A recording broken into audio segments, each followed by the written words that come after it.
E aí, bom também?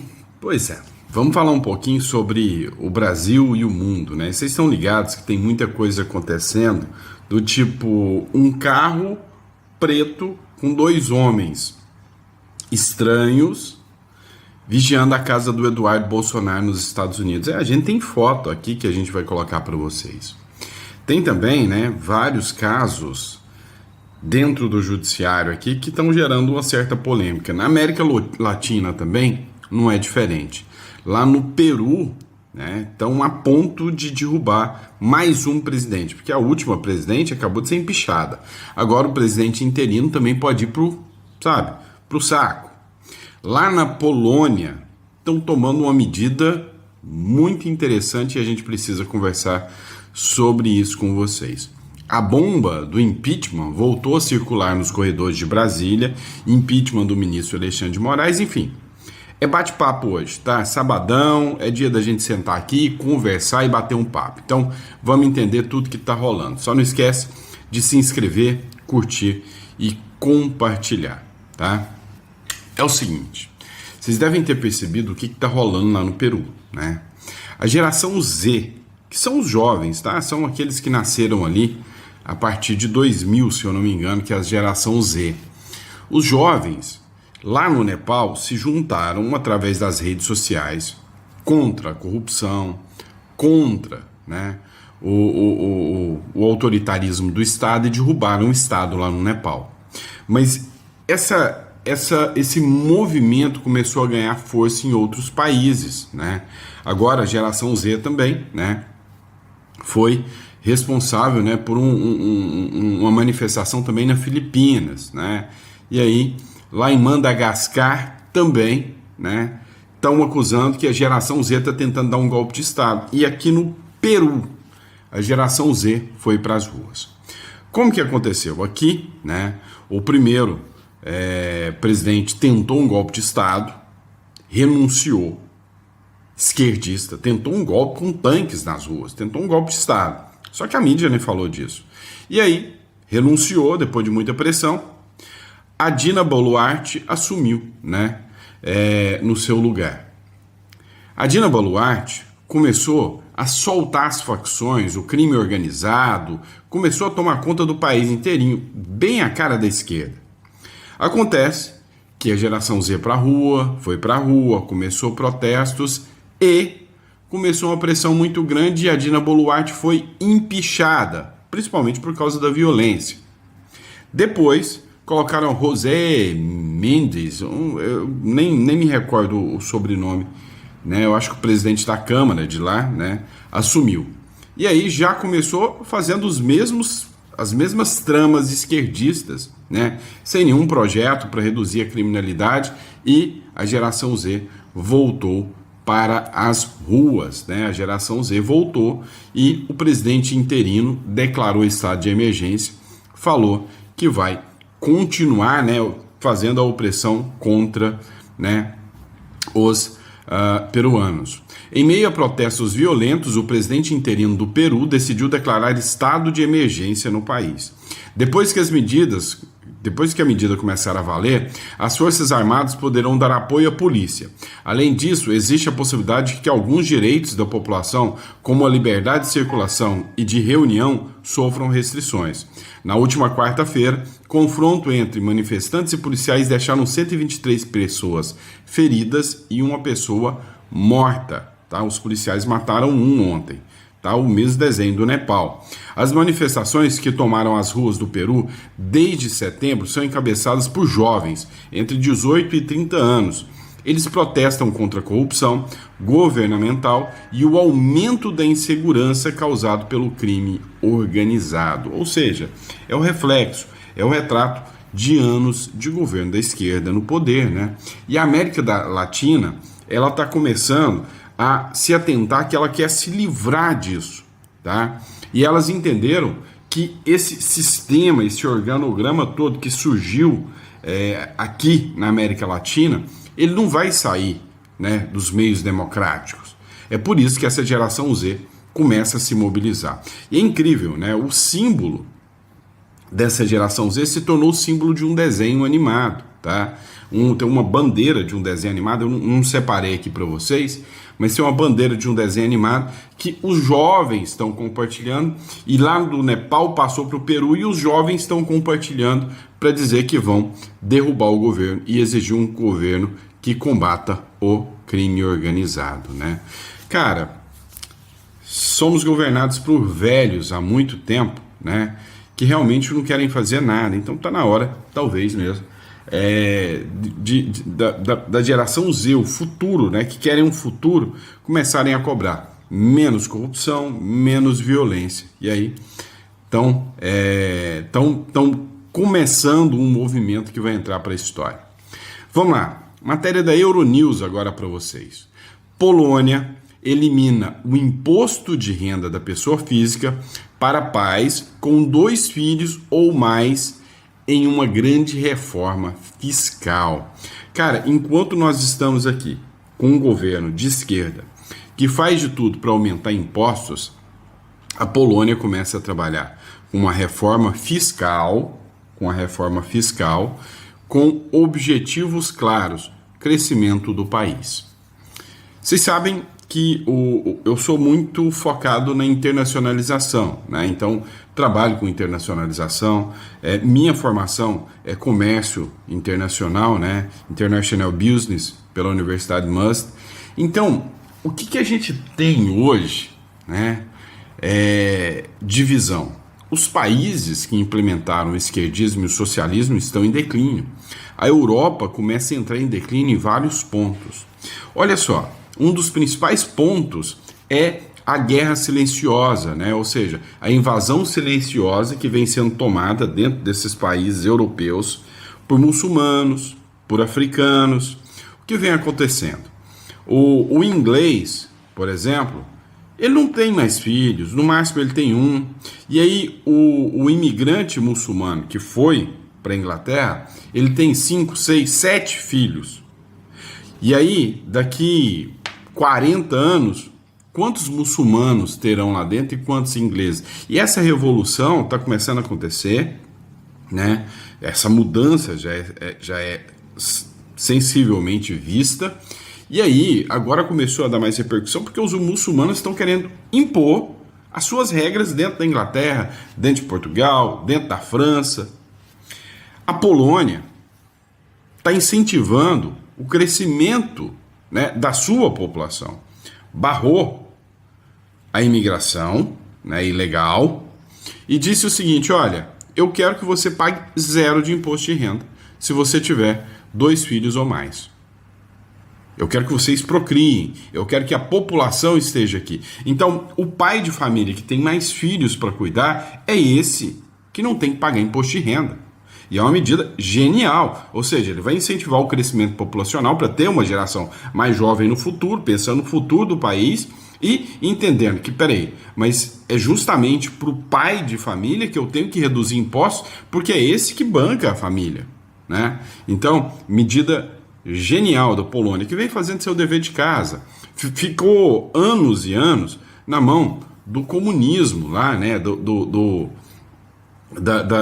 Dos russos lá, né? Da União Soviética. Hoje é criminalizado o comunismo na Polônia, né?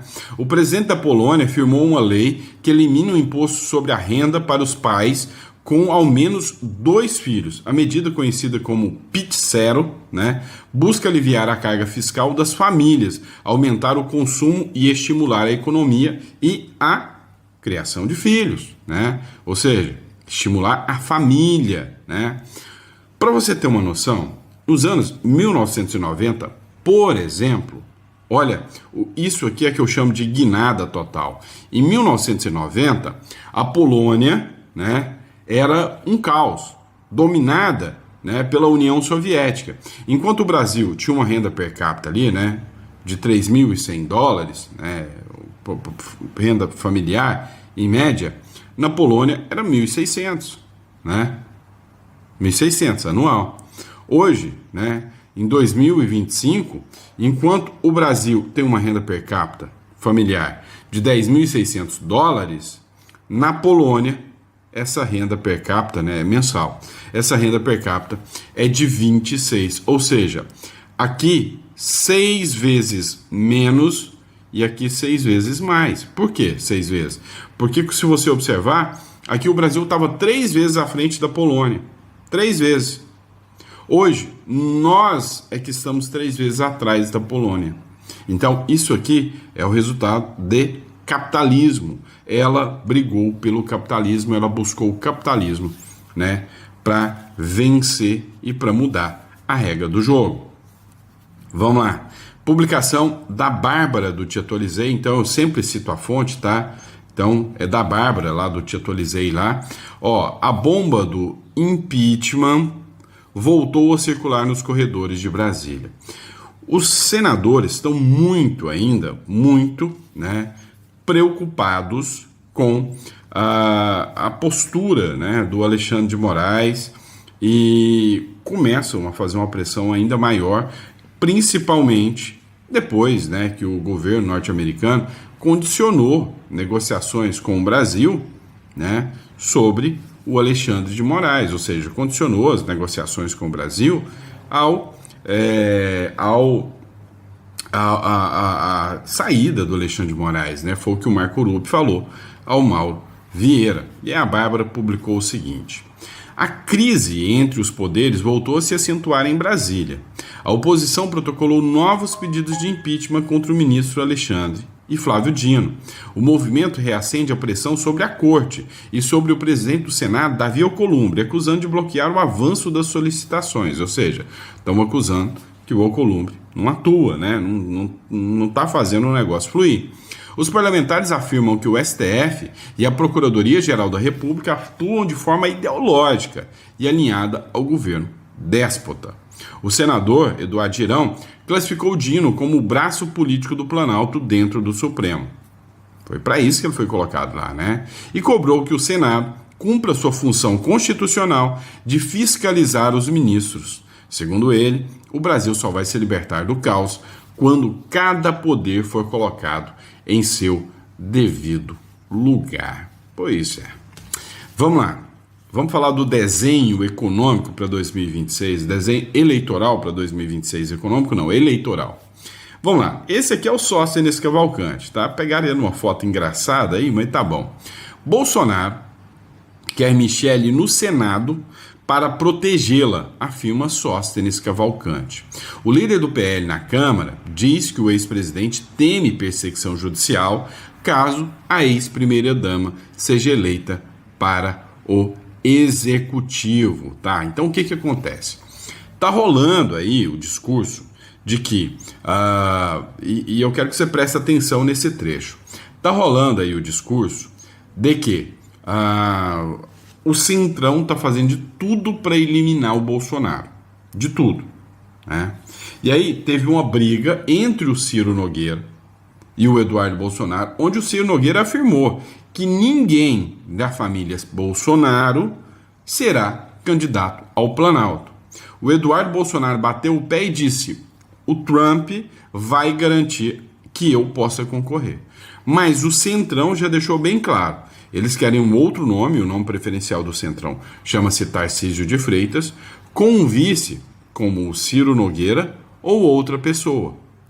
Ontem, o Sóstenes Cavalcante esteve com o Bolsonaro e ele afirmou que nem a Michele vai concorrer mais.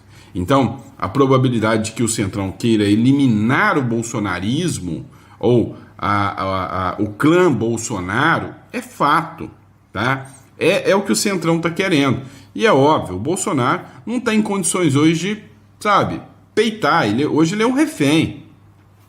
O deputado federal Sóstenes Cavalcante, líder do PL na Câmara, passou a tarde dessa sexta-feira na casa do ex-presidente Jair Bolsonaro, que cumpre a prisão domiciliar desde 4 de agosto de 2025, o que é um absurdo. Segundo Sóstenes, o ex-chefe do executivo quer que a sua mulher e ex-primeira-dama Michele Bolsonaro dispute uma vaga ao Senado em 2026. A decisão é motivada pelo receio do ex-presidente de que ela enfrente perseguição judicial caso assuma funções no executivo. Vem cá, você acha que se a Michele Bolsonaro for eleita para o Senado, e lá no Senado for uma voz, né, atenuante por impeachment de ministros, ela também não vai sofrer perseguição judicial? Ela não sofrerá e ainda talvez sofra se ela for um Sérgio Moro da vida, ensaboado ali dentro do Senado, e ainda assim tem um processo lá de cassação contra ele porque ele tirou onda numa festa junina contra o Gilmar Mendes.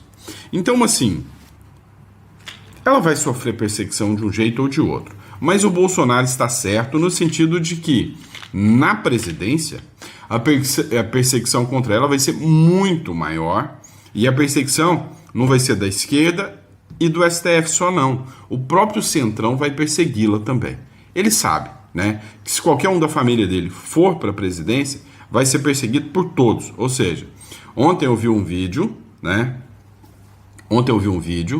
onde nesse vídeo, o Alan dos Santos falava o seguinte: olha, você sabe por que o Bolsonaro não conseguiu nada, né? Por que o Bolsonaro não se reelegeu? Por que o Bolsonaro foi eliminado? Porque ele não tinha deputados de verdade do lado dele. Todo mundo queria só estar, né, do lado do Bolsonaro para ganhar like, para ganhar eleição. Depois que o cara entra lá, o cara ganha um terninho que ele nunca usou, um carrinho com motorista que ele nunca teve, as mordomias que ele nunca teve, e aí ele só quer ficar lá de novo. Esqueça Bolsonaro. E cá entre nós, a gente viu isso com um monte de gente que vocês acharam que era, sabe, totalmente alinhado com o Bolsonaro e tal, e depois você viu que não era nada disso, né? Vamos lá, pessoal, a gente precisa dar uma olhada com carinho para isso aqui, tá? Esta foto foi tirada pela esposa do Eduardo Bolsonaro, e aqui é perceptível que tem dois caras aqui dentro, um de cá e um de cá, né? O Eduardo Bolsonaro postou essa foto. Faltou fazer isso aqui, ó, né? Para ficar mais legal. Vamos lá. O Eduardo Bolsonaro postou essa foto aqui, tá? E nessa foto aqui, ele disse que é muito estranho, porque ele acha que a casa dele está sendo vigiada lá no Texas. E que ele disse que lá o direito à legítima defesa do cidadão é garantido. Então, que ele tem os meios de se defender em casa. Então, que se acontecer de novo, ele vai agir.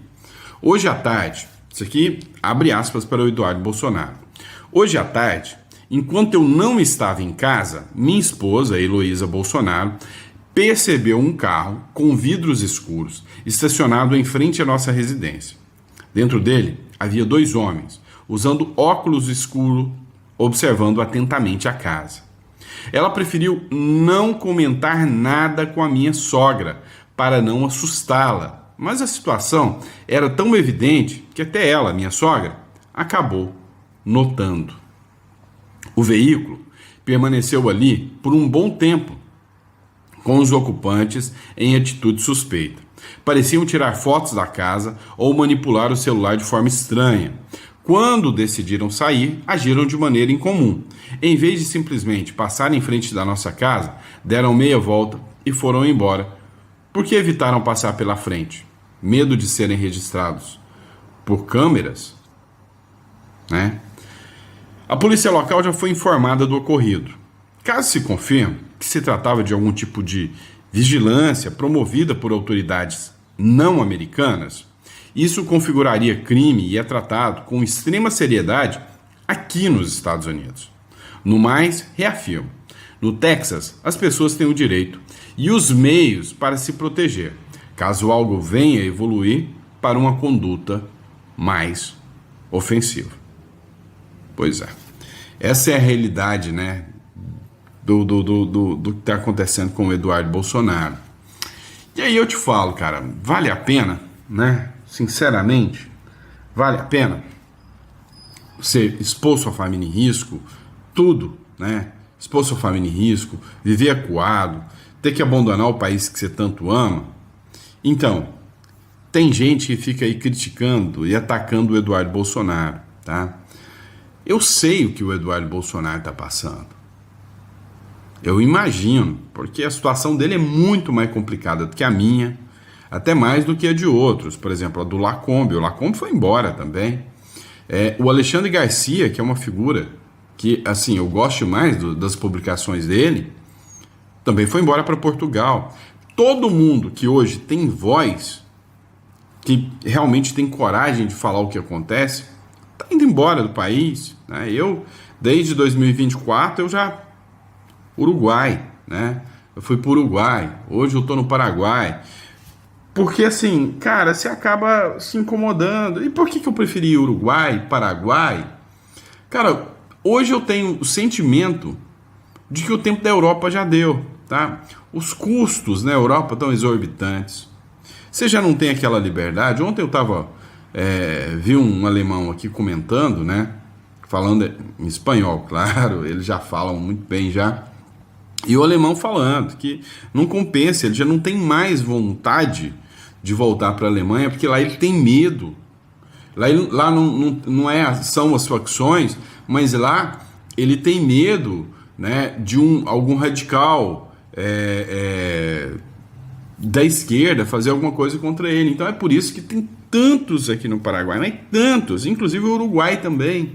Mas é tanta gente que está por aqui. Então, assim, é impressionante o quanto eles estão vindo para cá. Então a América do Sul está se tornando hoje um destino mais atrativo para, né, os europeus, tem americanos pra caramba deixando os Estados Unidos falando, eu posso ir para um país que eu posso ter minha arma igual nos Estados Unidos, que eu tenho uma liberdade econômica muito grande e que eu posso investir e tudo sem pagar a quantidade de impostos que eu pago. Eu posso vir para o Paraguai ou para o Uruguai e trabalhar em home office lá dos Estados Unidos, ganhando em dólar e vivendo aqui, que é mais barato. Então não é à toa que aqui está ficando lotado, né, de gente aqui vivendo no Paraguai, tá?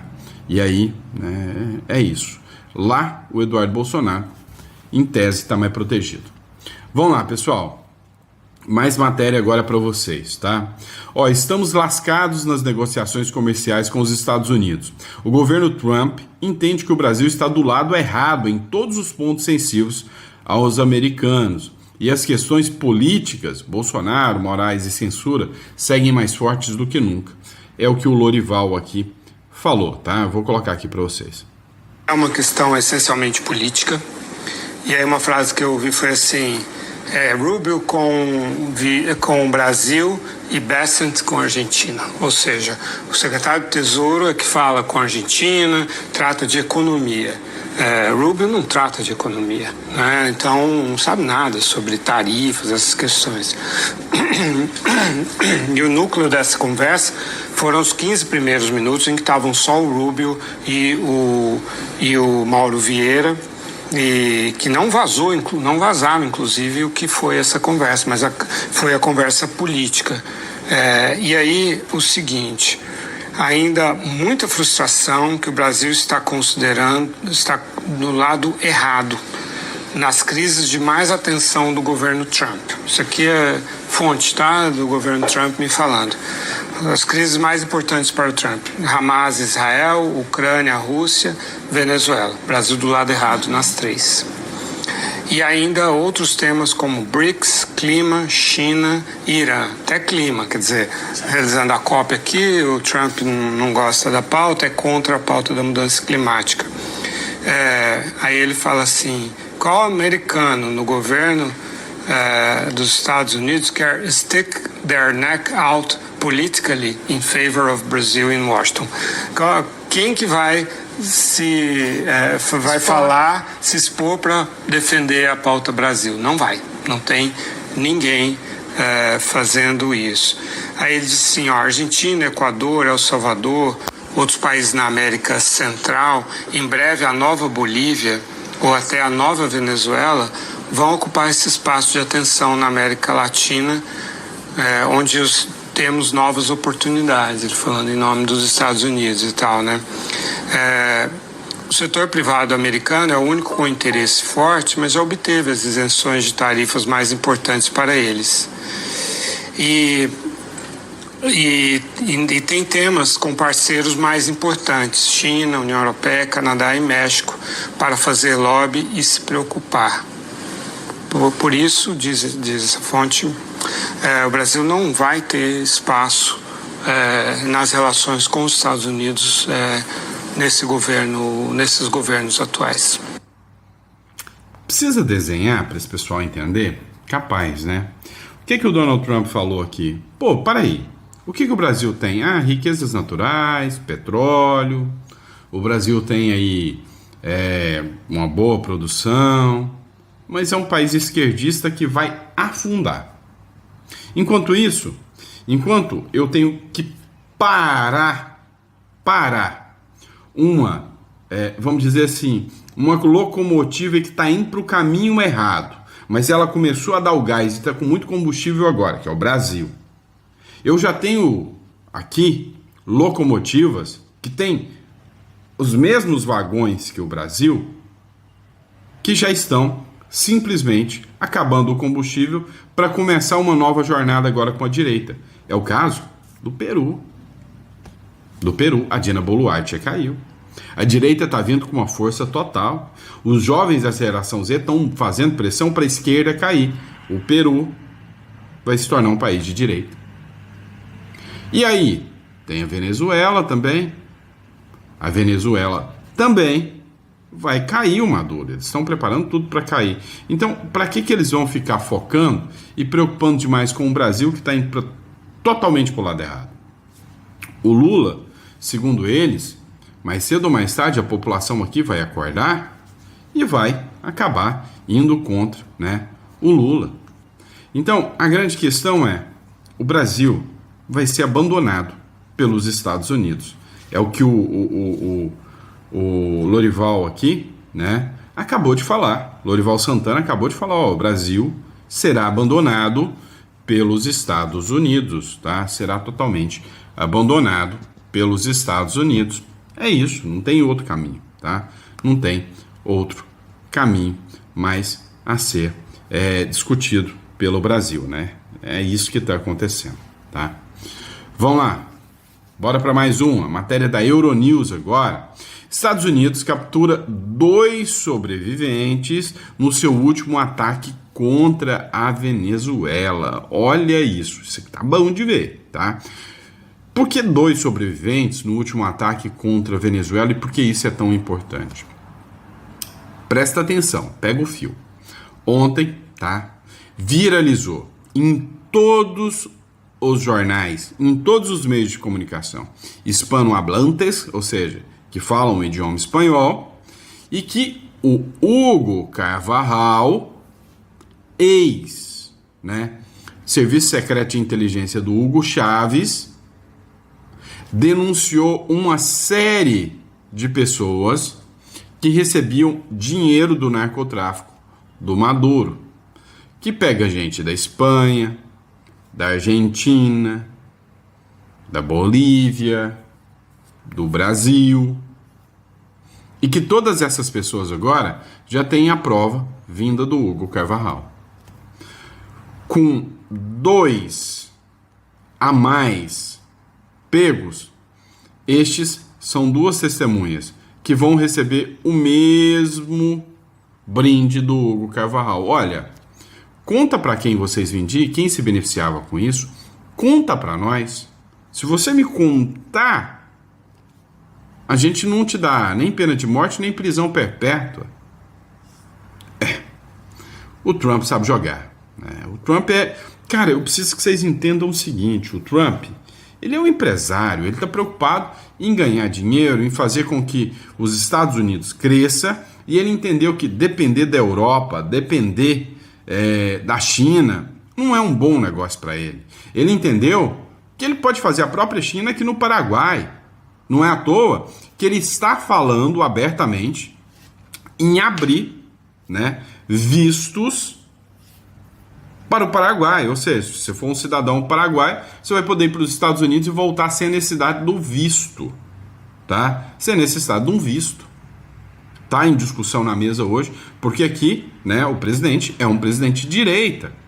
E aí, é um país que está começando, quando você olha para o país, a sensação que você está é que você está, né, num país da Ásia mesmo, começando a estar num país ali da Ásia. Você começa a ter esse sentimento, tá? Ali uma Singapura, alguma coisa assim, tá indo naquele caminho, tá?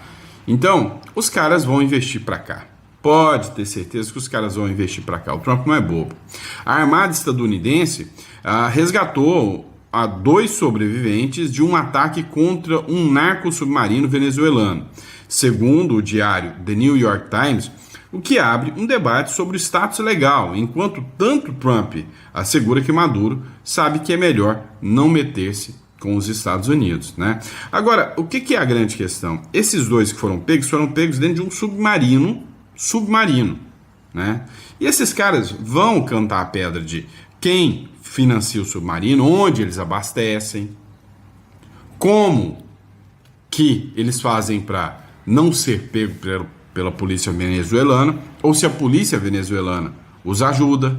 Tudo isso vai ser devidamente exposto, tá? Devidamente exposto, tá bom? E é isso, esse aí foi o nosso bate-papo, né, deste sabadão. Muito obrigado pela confiança e pela credibilidade, é sempre um prazer e uma honra. Olha a quantidade de matéria que eu separei para hoje para vocês, tá? Então, tá tudo muito bem preparado aí. Vamos lá, pessoal.